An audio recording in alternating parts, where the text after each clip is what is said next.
भगवते वासुदेवाय।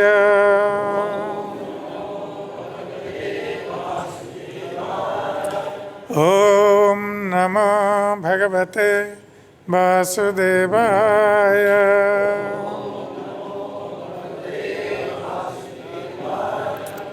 ॐ नमो भगवते वासुदेवाय।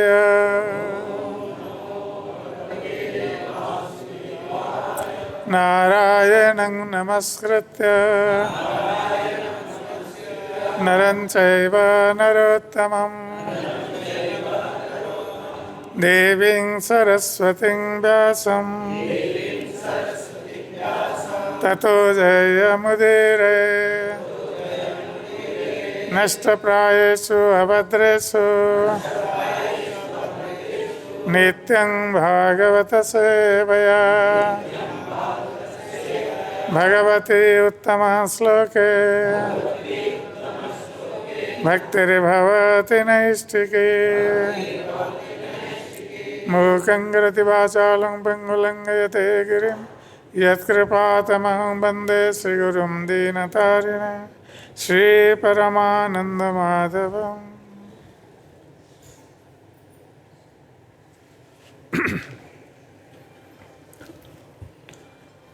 So today we are reading from Sri Chaitanya Charitamrita, Adi Lila, 4th chapter, text 156.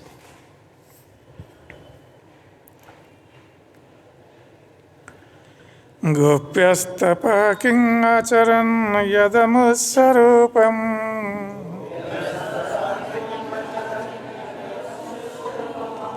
lāvaṇya-sāram asamordhvam ananya-siddham dṛgbhiḥ pibanty anusava-abhinavam durāpam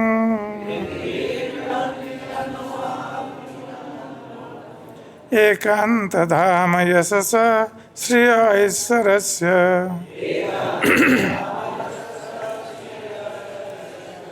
gopyas tapaḥ kiṁ acaran yadamuṣya rūpaṁ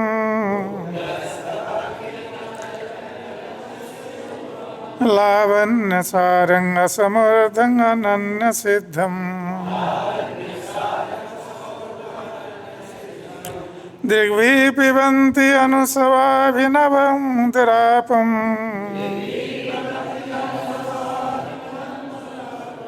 ekānta-dhāma yaśasaḥ śriya aiśvarasya gopyas tapaḥ kiṁ acaran yadamuṣya rūpaṁ lāvaṇya-sāram asamordhvam ananya-siddham dṛgbhiḥ pibanty anusava-abhinavam durāpam ekānta-dhāma yaśasaḥ śriya aiśvarasya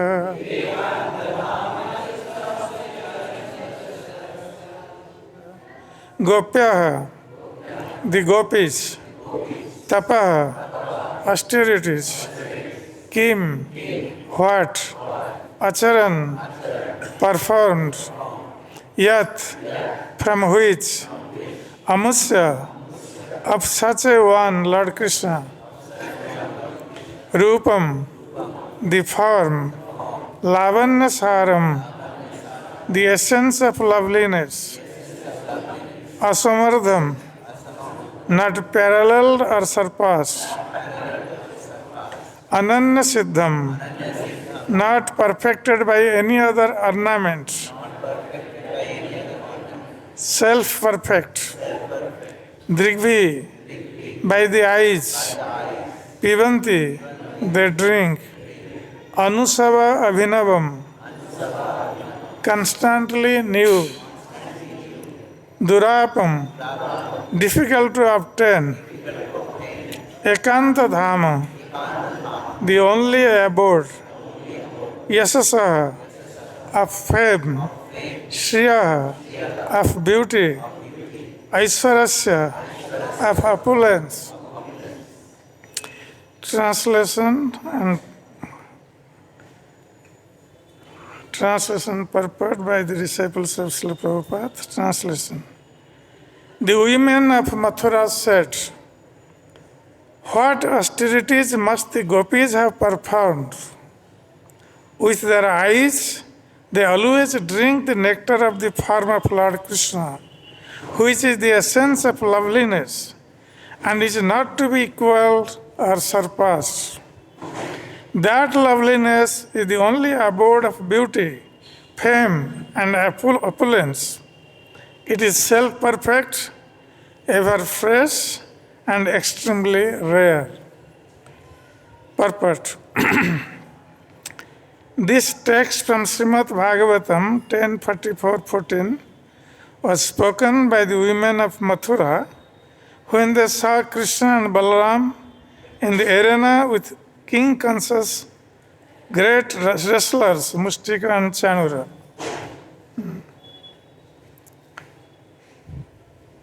Om Gyanatimirandhasya Gyananjana-salakaya Chakshurunmilitam Yena Tasmai Shri Gurave Namaha Shri Chaitanya Manobhishtam Stapitam Yena Bhutale Swayam Rupa Kadamayam Dadati Sopadantikam Bandeyam Sri Guru Sri Utapadakamalam Sri Gurun Vaishnavangsya Shri rūpaṁ sagrajatam saganaragunatha nitam tam sajivam sadvaitam savadhutam parijana sahitam Krishna Chaitanya Devam Shri Radha Krishna Padan Saganalalita Shri Vishakhanvitam Sa He Krishna Karuna Sindhu Dīnabandho Jagatpate Gopesha Gopika Kanta Radha Kanta Namastute Tapta Kanchana Gaurangi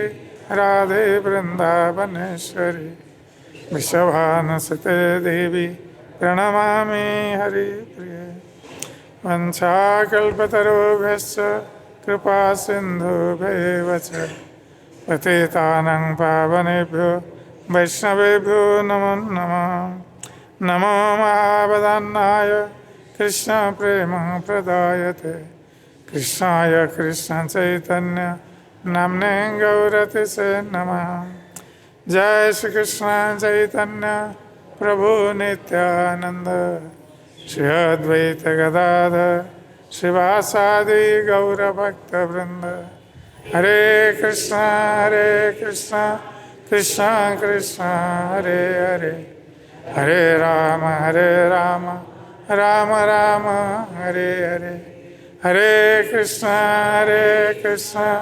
Krishna Krishna Hare Hare Hare Rama Rama Rama Hare Hare Hare Krishna Krishna Krishna Hare Hare Hare Rama Rama Rama Hare Hare.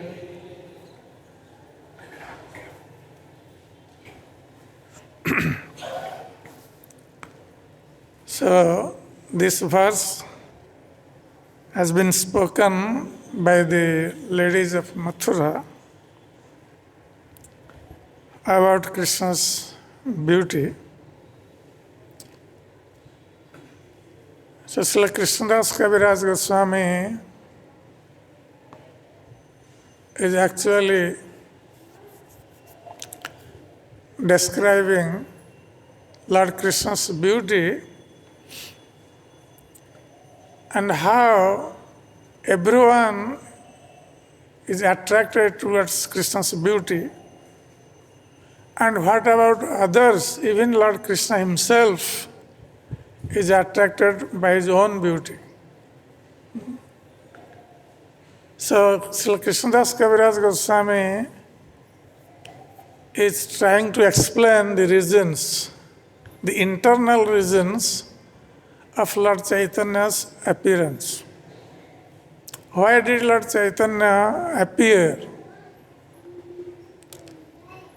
Though he was Krishna himself, why did he accept the form of Srimati Radharani and the mood of Srimati Radharani? So he has already described the external reasons of Lord Krishna appearing as Lord Chaitanya. So now Krishnadas Kaviraj Goswami is explaining about the internal reasons. And one reason he has already explained, that Lord Krishna wanted to test the love of Srimati Radharani. Already he has explained that. And now he is going to explain about the beauty of Krishna, which is released by Srimati Radharani. And Krishna himself was also thinking that how beautiful I am, that Srimati Radharani is releasing my beauty all the time. So unless I take the mood of Srimati Radharani, I cannot release my own beauty. Because one cannot release one's own beauty. Others can release. So Lord Krishna was thinking about this way. So one day Lord Krishna saw actually his own reflection in the gem-studded pillar of Dwaraka. And when Krishna saw that reflection, then he became very attracted to that reflection. Though it was his own reflection, but Lord Krishna thought, oh, who is this beautiful person? Aparikalita purva kastamatkarakari. I have never seen such a beauty before. This is wonderful. Sphurati mama garyan esa madhurjapura. And this beauty, what I am seeing in the reflection of this pillar, so it seems that this beauty is surpassing my own beauty. And I have never seen such beauty before. Then Krishna thinks that I am asamordha. Asamordha means no one can be equal to me or can surpass me. So no one can be equal in beauty also or surpass in beauty of me. Then Lord Krishna is thinking, oh, then if no one can surpass my beauty, then this person whose beauty I am seeing in the gem-studded pillar, so is it me? Ayang ahang api hanta prekshaya labdha cheta. So then Krishna is thinking, is it me? Oh, then I want to release this beauty. But how can I release my own beauty? Unless I take the mood of Srimati Radharani. That's why Krishna desired that I have to go once again to release my own beauty in the mood of Srimati Radharani. This is one of the reasons.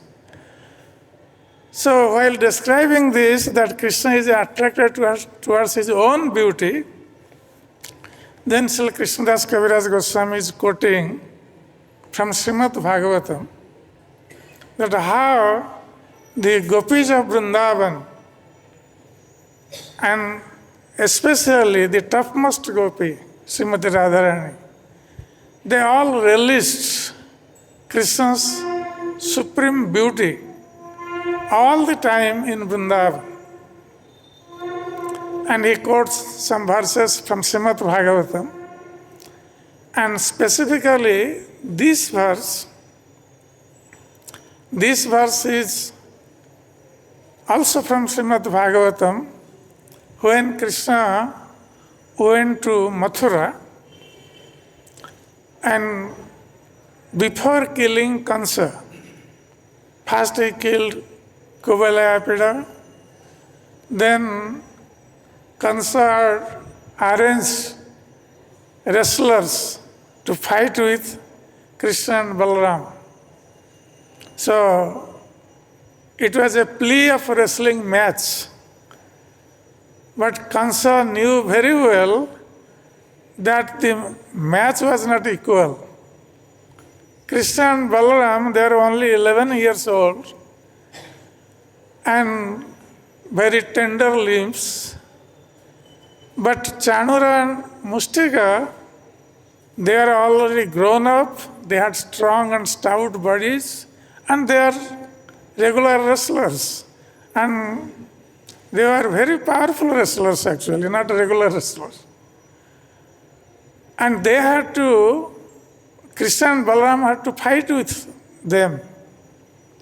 Because when after killing Kubalaya, Krishna and Balaram entered to the arena, wrestling arena, then they were challenged by Chanura and Mustika. So Krishna fought with Chanura and Balaram fought with Mustika. And when they were fighting, the fighting was going on. So all the people of Mathura, they were all watching from the pedestals, watching pedestals, where the audience were sitting. And Kansa was also watching. And the women of Mathura, those who became very attracted, seeing Krishna's beauty, they could not tolerate this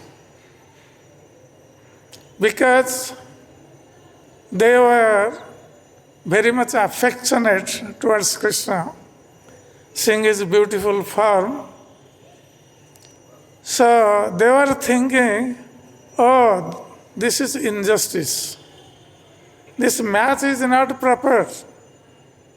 Because these wrestlers, they are big, strong and stout persons. And Krishna and Balaram, they are only young boys with tender heads, tender bodies. And they have to fight with these big wrestlers. This is injustice. And the people of Mathura, how they are tolerating this injustice. They are all watching this wrestling match. No one is telling anything. Because they see that Kansa, their king, is also watching this wrestling match, though it is not compatible. And the people of Mathura, they are also watching this. So these ladies of Mathura, they developed some compassion towards Krishna and Balaram because they were very much attracted by Krishna and Balaram's beauty. That's why their feeling was like this, that these people of Mathura are not very good, they are not objecting to this injustice.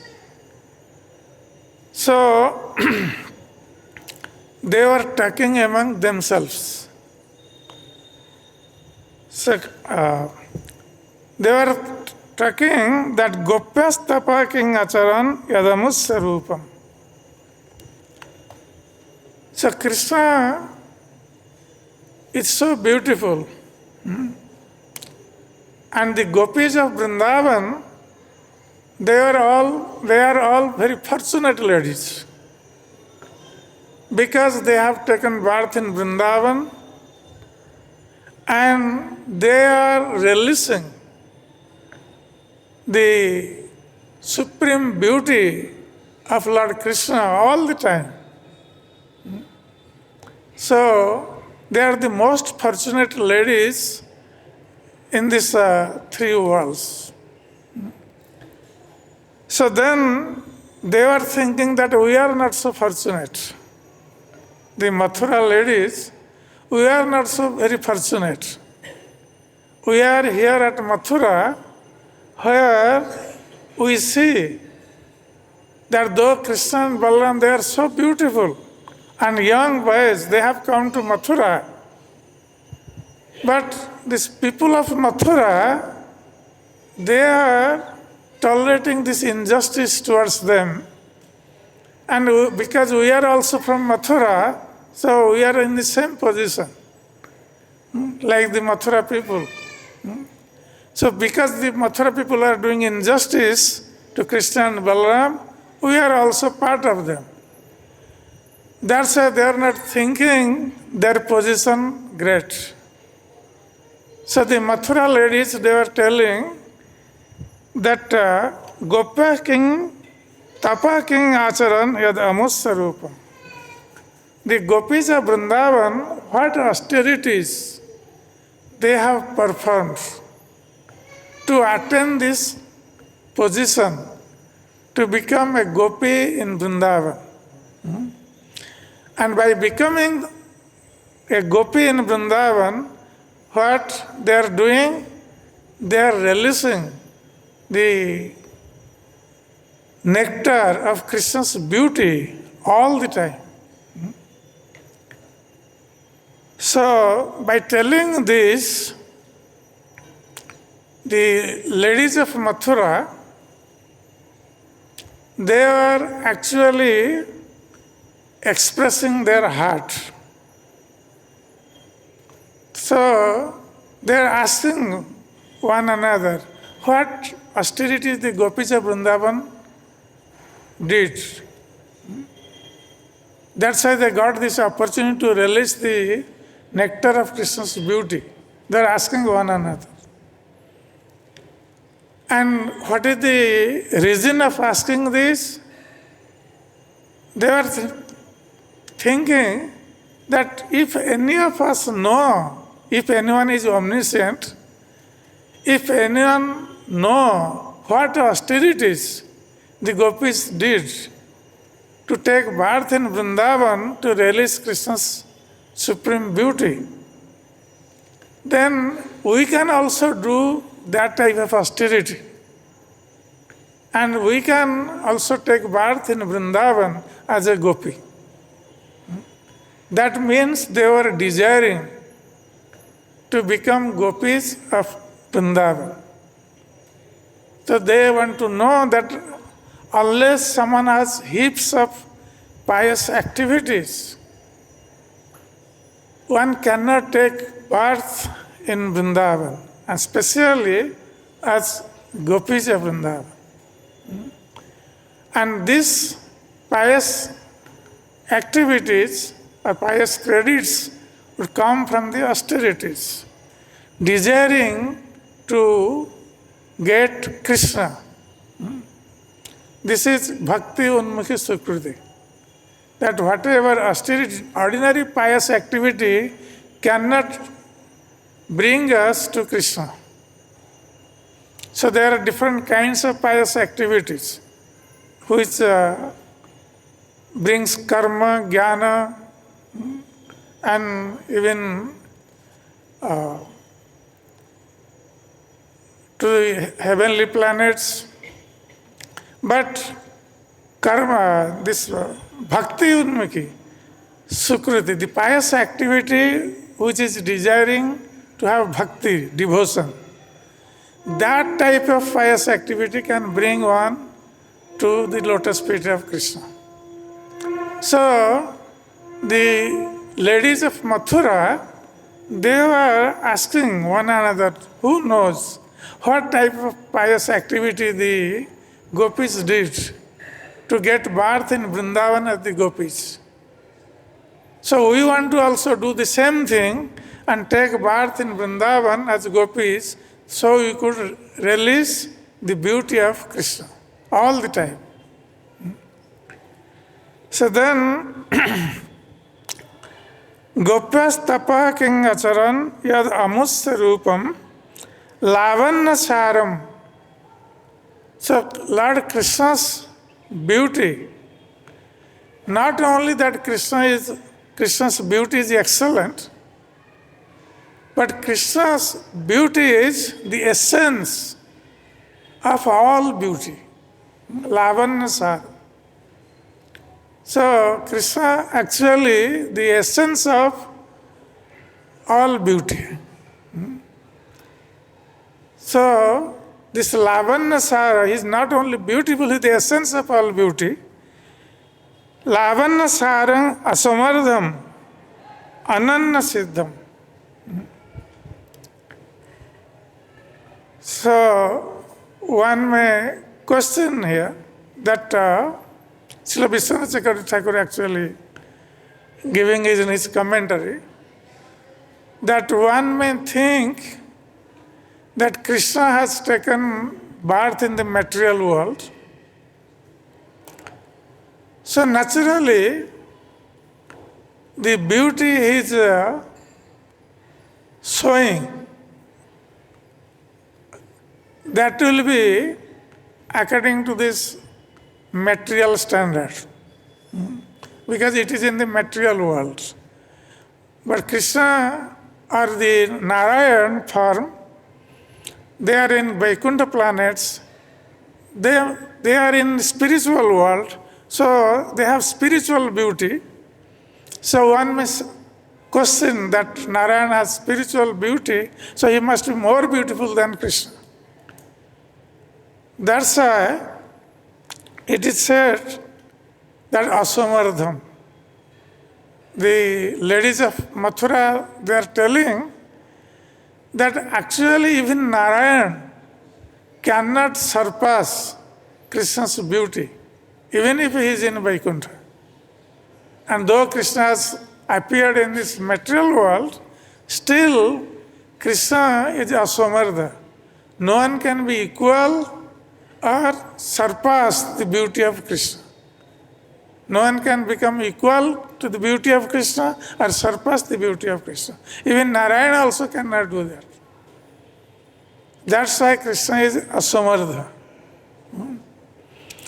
And then it says, ananya-siddham.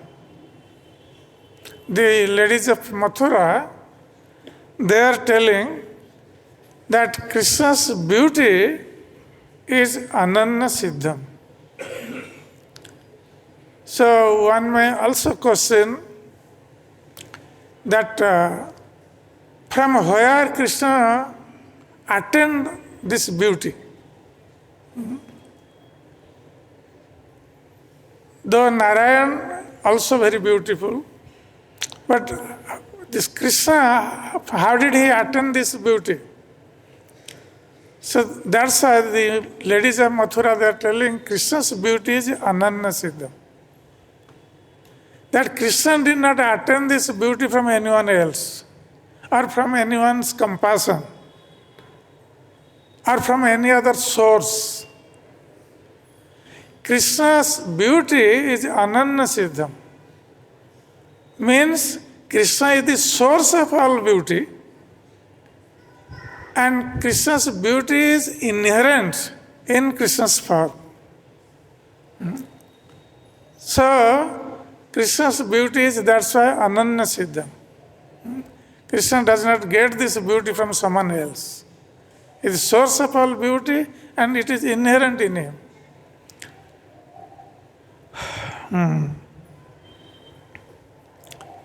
dṛgbhiḥ pibanty anusava-abhinavam durāpam.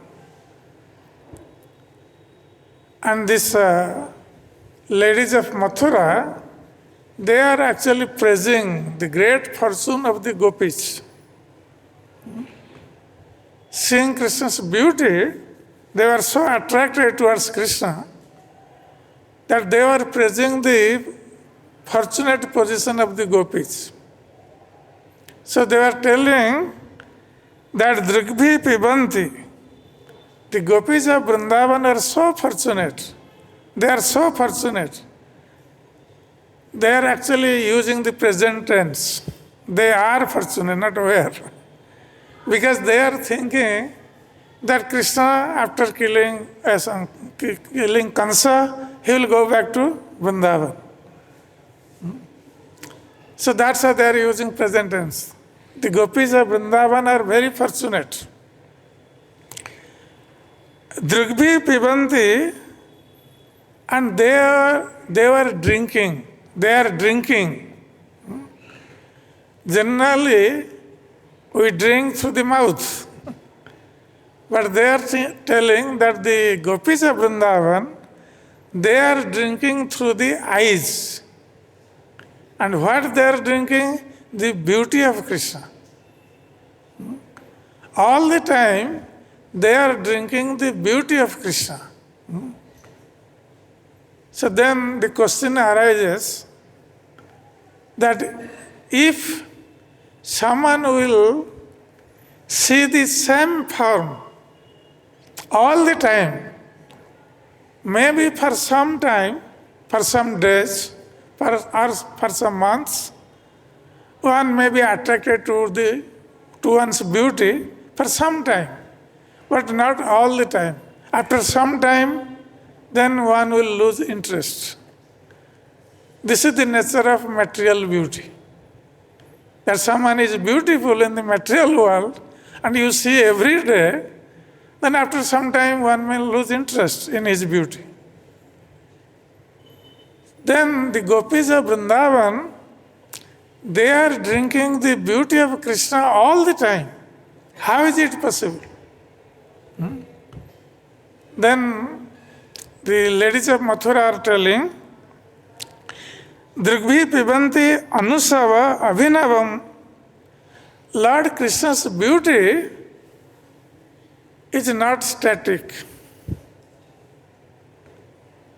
He is nava-navayaman. His beauty is increasing in every moment. Constantly increasing. His beauty is increasing. That's why the gopis of Vrindavan, they are relishing his beauty all the time. Because the more they will see Krishna, the Krishna will look more and more beautiful. That is the nature of transcendental beauty. Material beauty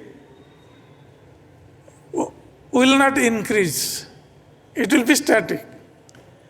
But the spiritual beauty, the beauty of Krishna, that is transcendental, and that is increasing in every moment.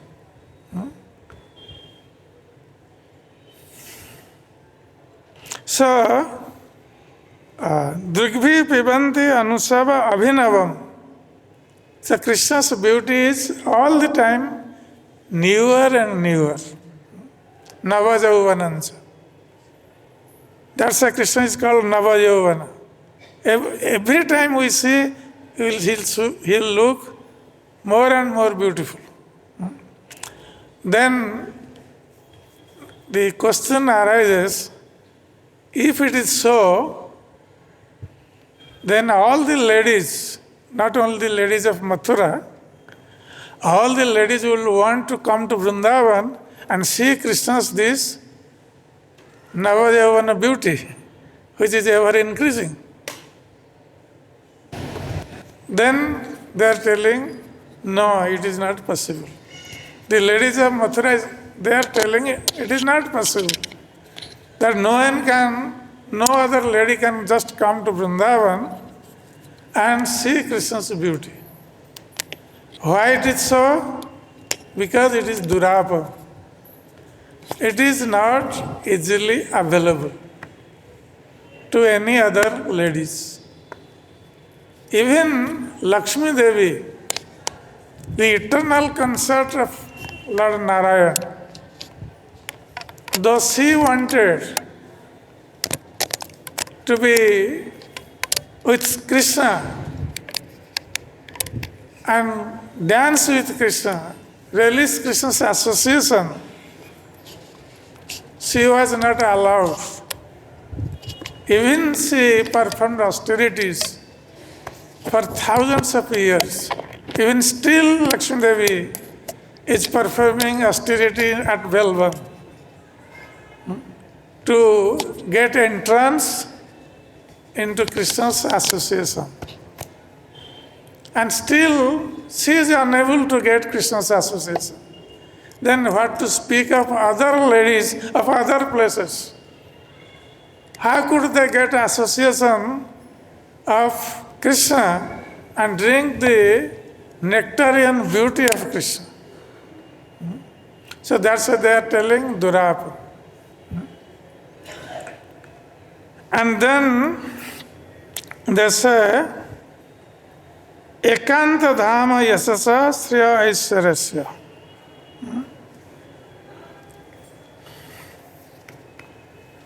So, Lord Krishna is ekānta-dhāma. He is the abode of all beauty. And not only beauty, he is the abode of all opulences, mostly 6 opulences of the Lord. He is the abode of 6 opulences. Though Narayan has also opulence, 6 opulences. That's why Narayan is also Bhagavan. He has 6 opulences. But Krishna, he has not only 6 opulences, he is the source of all opulences. That's why the ladies of Mathura, they are telling ekānta-dhāma. Lord Krishna is the only source of all opulences, 6 opulences. All the opulences are coming from him only. Because Krishna is the source of all incarnations. So all the incarnations who have 6 opulences, those opulences are also coming from Krishna. So Krishna is ekānta-dhāma. He is the only source of all opulences. Ekānta-dhāma yaśasaḥ śriya aiśvarasya. He is the abode. He is the source of all opulences, all beauty, all yasa, its glories. So all these things, he is the source of everything. So in this way, the ladies of Mathura, actually they are praising the gopis of Vrindavan.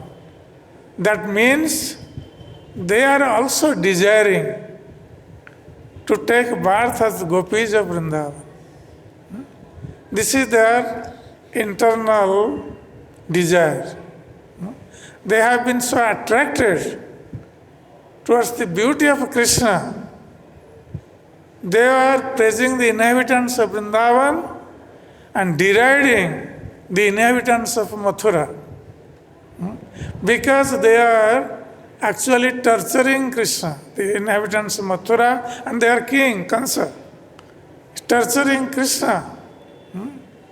And all the inhabitants of Mathura are also part of this injustice because they are tolerating, they are not objecting. That Krishna, though Krishna and Balaram, they are in tender age, they are fighting with big, strong and stout wrestlers. They are not objecting. That's why the ladies of Mathura, even they are cursing themselves that how unfortunate we are. That the gopis of Vrindavan, they are always drinking the nectar of Krishna's beauty. And here at Mathura, we are all the ladies of Mathura. What we are doing? We are drinking the poison of Krishna's injuries. Because Krishna, Balaram, they are fighting with these wrestlers, and in a wrestling match, there will be some injuries. So they are telling that we are drinking the poison of those injuries here, instead of drinking Krishna's beauty. So that means we are so unfortunate. And they are desiring that if we can know how the gopis of Vrindavan perform austerity and what type of austerity they perform, we can also perform that type of austerity, and next life we may take birth as the gopis of Vrindavan. Hare Krishna. Hare Krishna. Is there any comments, questions? Yeah. Okay.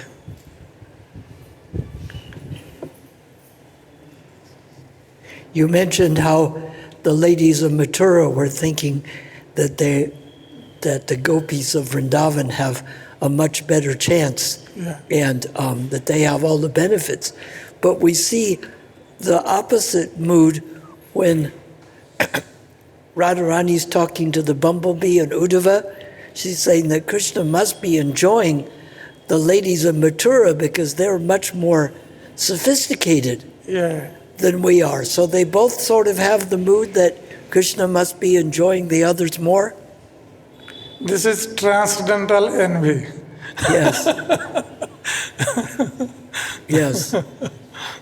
But they're not fighting. They're all here on the field of Kurukshetra, and they're not fighting, and that's the place to fight.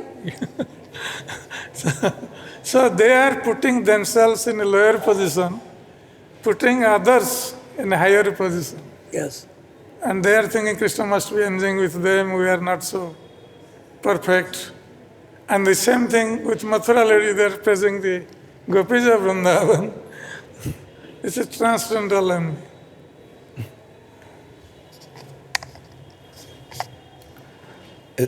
Krishna doesn't give devotional service very easily.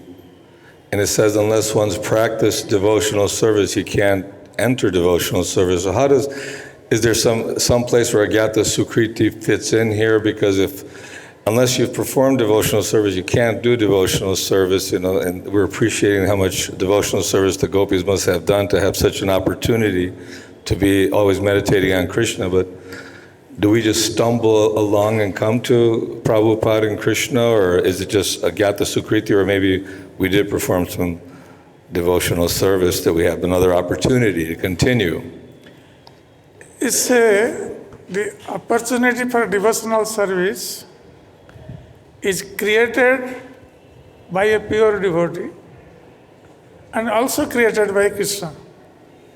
Krishna can also create that Agyata Sukriti. When, like so many people, they are coming to the temple, they have never met a pure devotee of Krishna. But just there, by coming to the temple, they are bringing some fruits, flowers, doing some seva.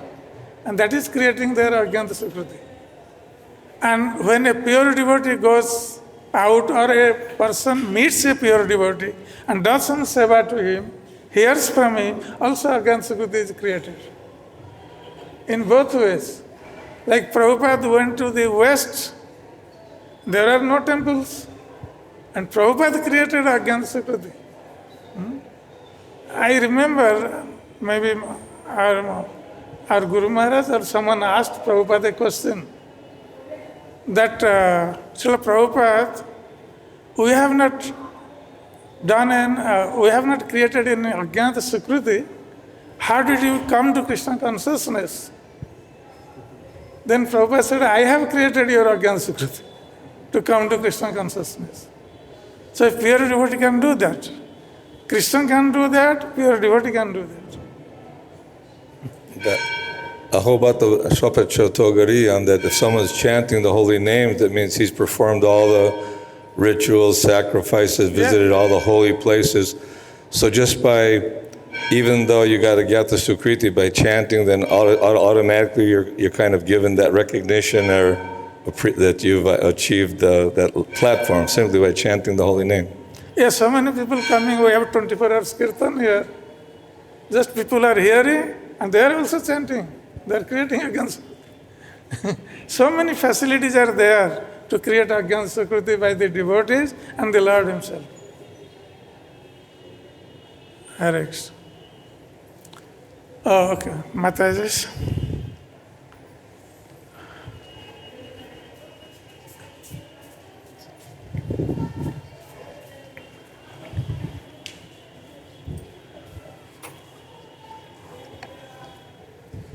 Hare Krishna, thank you so much for the wonderful class. And my question is, in this shloka it is said that ladies of Mathura, they wanted to become gopis in next life. And they were asking which tapasya they performed, gopis, to achieve this position. So what finally they did, the ladies of Mathura? And did they achieve next life this, and how they did?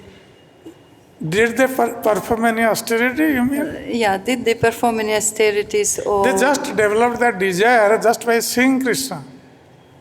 And by desiring to become gopis of Krishna, they will get the opportunity. They saw Krishna, became attracted towards Krishna, and then they praised the great fortune of the gopis of Vrindavan, and they desired to become gopis of Vrindavan. Naturally, Krishna would fulfill their desires.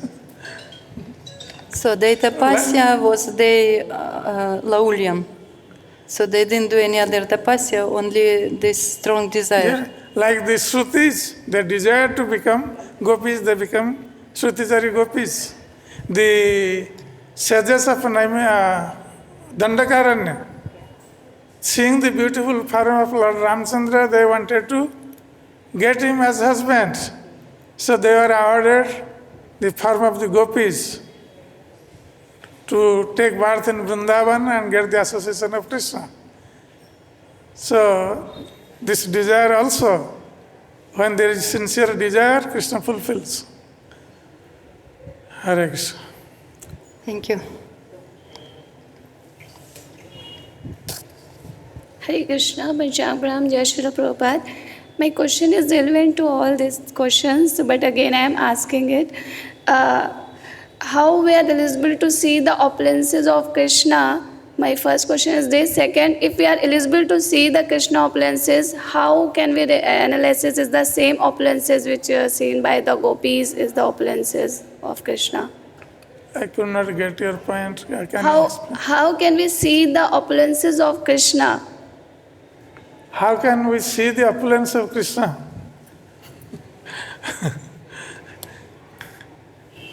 Krishna's beauty is also one of the opulences. No? So when we see Krishna, then naturally anyone will see Krishna will be, unless he is a demon. Anyone can be attracted towards Krishna's beauty. So the ladies of Mathura, they become all attracted by seeing Krishna's beauty. We come to the temple, we see the beautiful form of Radha Shyam, we become attracted. And this attraction will lead us to the lotus feet of Krishna.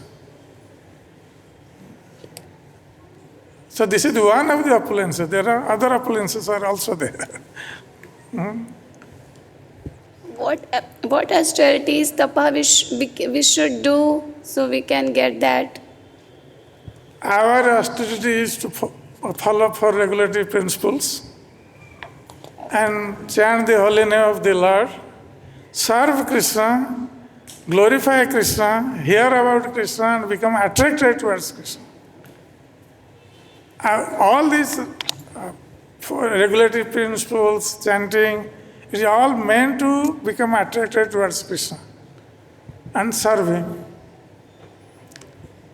So if we do this, then our life is successful. And Krishna will fulfill our desire, whatever we want. That's why Prabhupada has given this simple for Kali Yuga. This is simple. We cannot do any other austerity. And to follow 4 regulatory principles in Kali Yuga is the greatest austerity. People cannot do this. When we go to preach, we tell people about 4 regulatory principles.